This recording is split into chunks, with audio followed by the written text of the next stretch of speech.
Assalamualaikum warahmatullahi wabarakatuh. Apa kabar?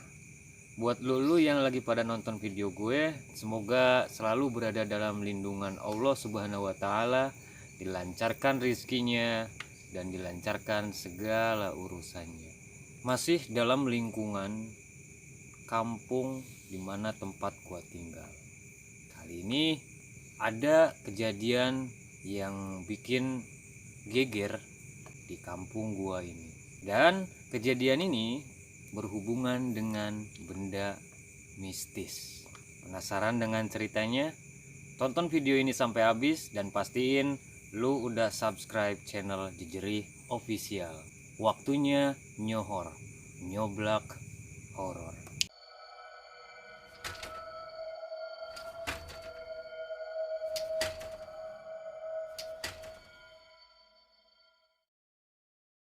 Kejadian ini terjadi sekitar tahun 2016, 4 tahun yang lalu.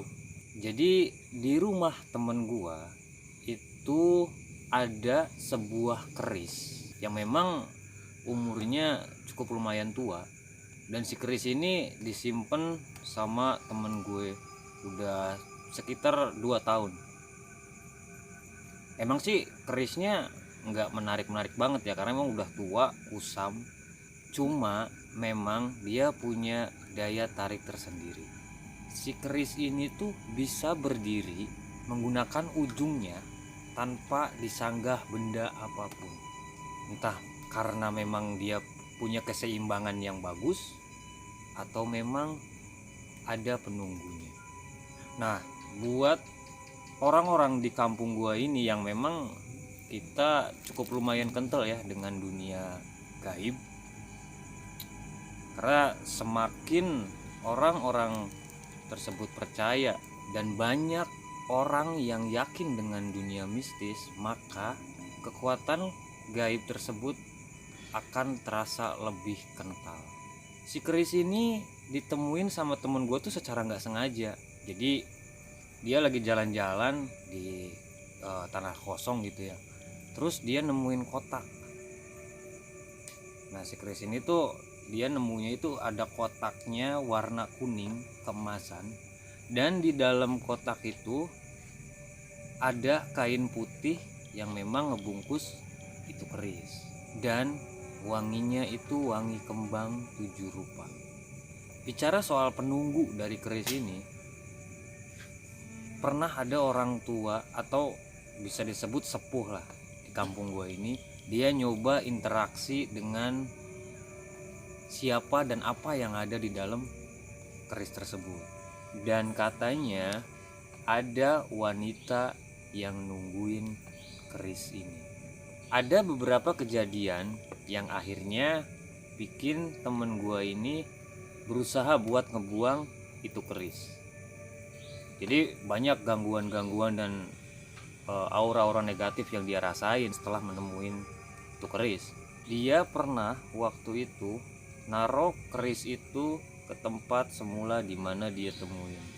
Bahkan dia sampai sengaja pergi ke laut, ke pesisir gitu. Dia buang di laut itu. Tapi si keris ini selalu aja dia balik ke kamar temen gua ini dengan keadaan yang sama, masih di dalam kotak itu, bersih dan wangi. Dan kejadian terakhir yang bikin geger di kampung gua ini, pernah ada temen gua juga, sebut saja namanya Rizky. Si Rizky ini nggak percaya dengan apa yang diceritain banyak orang tentang keris ini. Akhirnya dia berpikir buat pegang itu keris dan nantinya bakal ngusir atau nyuruh si penunggu dari keris ini pergi. Akhirnya suatu saat diambil, dia bawa pulang. Cerita berlanjut pas si keris ini udah ada di rumah si Rizky. Jadi setelah keris ini nyampe atau udah dipegang sama dia, banyak kejadian-kejadian yang memang di luar nalar. Katanya aura-aura negatifnya udah mulai kerasa. Bahkan keadaan di rumahnya yang biasanya rame itu tuh kerasanya sepi banget, nggak ada aura positif sama sekali. Jadi suasana di rumahnya itu mendadak dingin, nggak ada keceriaan, dan berasa banget aura magis dari si keris ini, yang memang di rumahnya ini, di rumah si Rizky ini, si keris itu tuh ditempel di tembok, jadi dia dipaku kayak hiasan ruang tamu gitu. Tapi katanya si keris ini tuh kadang sering ngeluarin suara-suara aneh, bahkan dia sering bergetar karena memang sebagian rumahnya itu kan terbuat dari kayu gitu. Jadi kalau dia ngegetar tuh kedengeran banget, kerasa banget itu buat orang-orang yang ada di situ. Dan itu menurut cerita dari keluarganya juga yang memang tinggal satu rumah dengan si Rizky ini. Dan terakhir sampai ada teror yang meminta darah. Malam itu si Rizky lagi santai di ruang tamu, tepat di bawah keris itu dipajang. Dia udah ngerasain hawa angker yang kuat disertai seperti tekanan amarah di situ. Memang sumbernya tidak lain dan tidak bukan itu dari keris yang ada di atasnya waktu itu.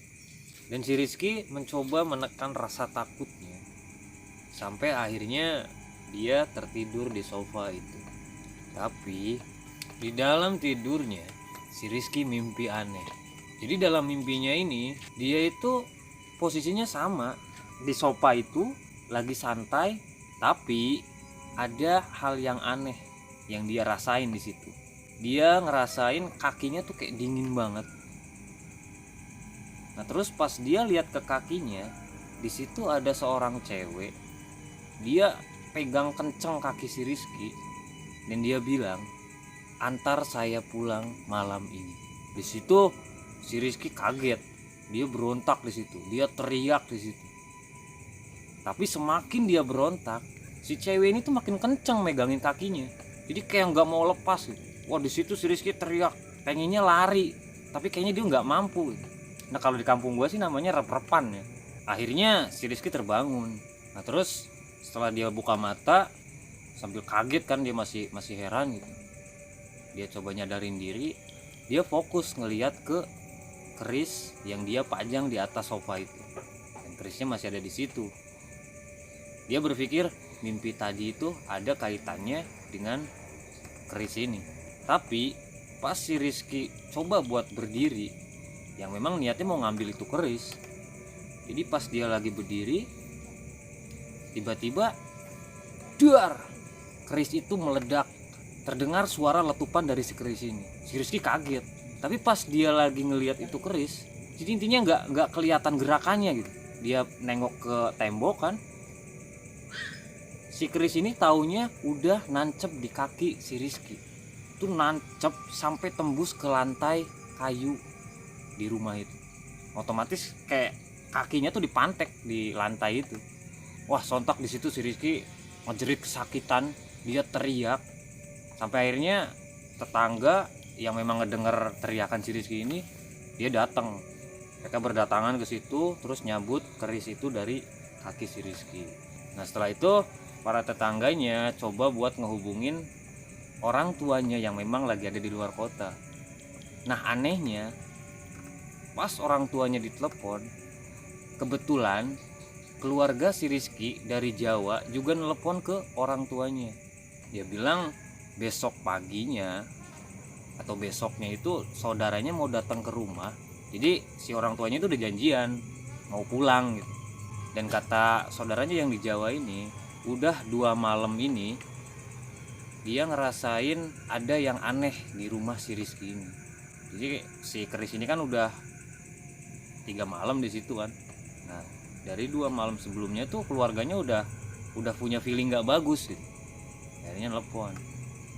Nah singkat cerita, besoknya pulanglah orang tua si Rizky. Terus disusul saudaranya yang dari Jawa ini.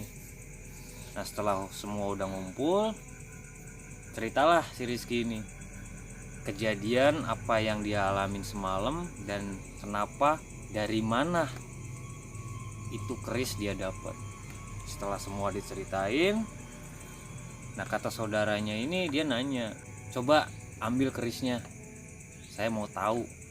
Terus dikasihlah itu keris yang memang masih ada bercak darah di situ, yang udah kering ya. Nah setelah dipegang, gak lama kayak di terawang gitu ya sama saudaranya. Nah, terus saudaranya ngomong, ya udah balikin, ini keris udah mau pulang, ini bukan punya lu kan, kata saudaranya ini. Terus si Rizky jawab, iya katanya. Akhirnya si keris ini dibalikin ke empunya atau teman gue yang pertama kali nemu keris itu. Dan kabar terakhir, sampai hari ini si pemuda pemilik keris ini, sampai hari ini dia belum pernah bisa menikah. Jadi setiap dia mau menikah pasti aja ada halangan yang berujung ke kegagalan. Jadi kalau bisa dibilang si penunggu keris ini udah suka sama temen gue itu. Ya wallahu alam lah kalau memang itu gangguan dari situ.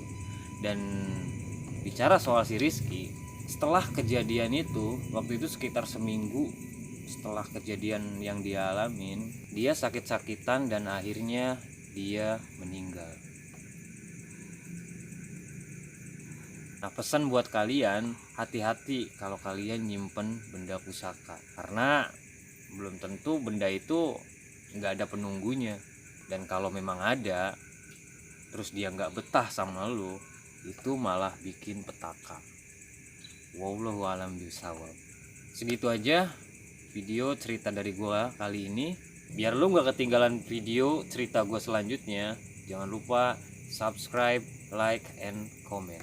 See you.